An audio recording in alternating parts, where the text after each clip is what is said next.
2021 really is the year of the JRPG. We've already had a number of fantastic releases, but there are still so many great games coming, like Tales of Arise or Shin Megami Tensei 5. We are eating good this year, and you might want to grab another plate because the meal is not quite over yet. The second part of Hironobu Sakaguchi's brand new game Fantasian is about to release. Part 2 is set to be approximately double the size of the first half, and brings the total number of dioramas used to compose Fantasian up to 160. Part 2 will also feature 34 new tracks from legendary composer Nobuo Uematsu. Considering it's said this might be his last full soundtrack, I am super excited to hear all the new music that he's going to be putting into this one. Part 2 will be featuring an expanded character growth map, but most importantly in the feature that I always wanted in Part 1, the ability to swap party members mid-battle.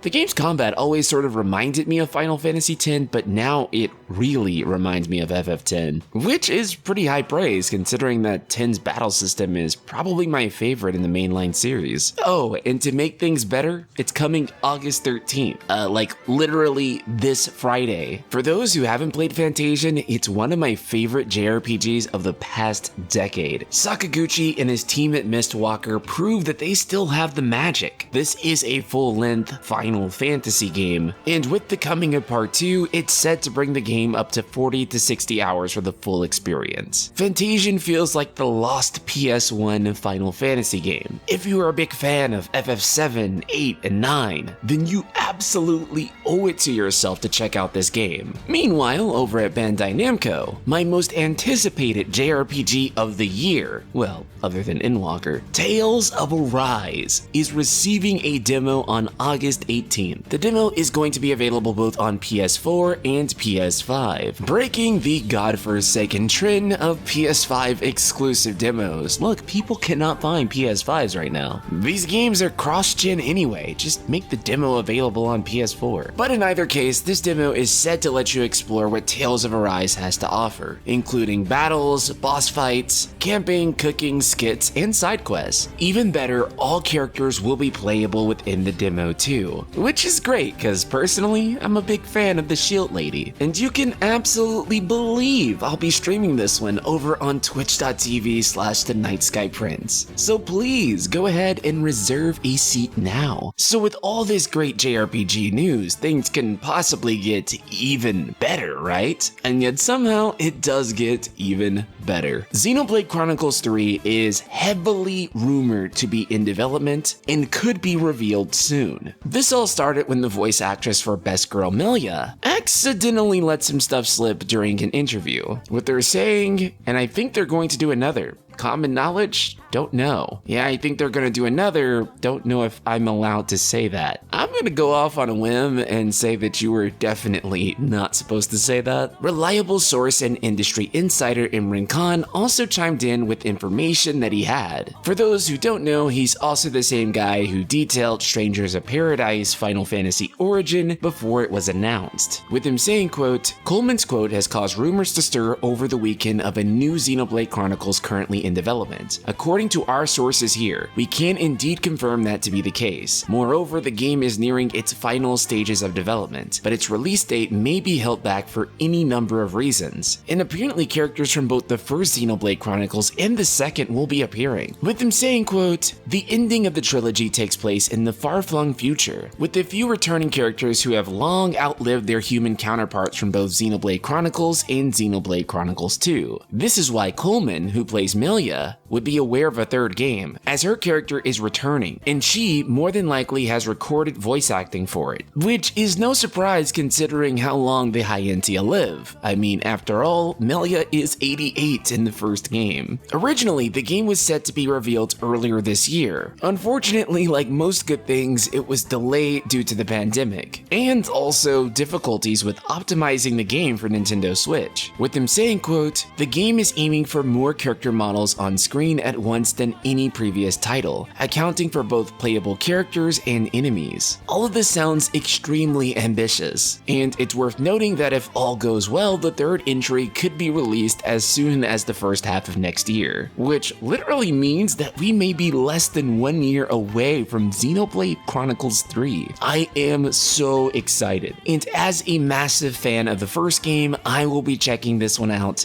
day one. But with all of that said, Ultima, I want to hear from you. What are you most excited for? Fantasian Part 2? Tales of Arise? Or the potential Xenoblade Chronicles 3? Subscribe, hit the bell icon, and let me know in the comments below. Shout out to patron L and the rest of the Ultima community.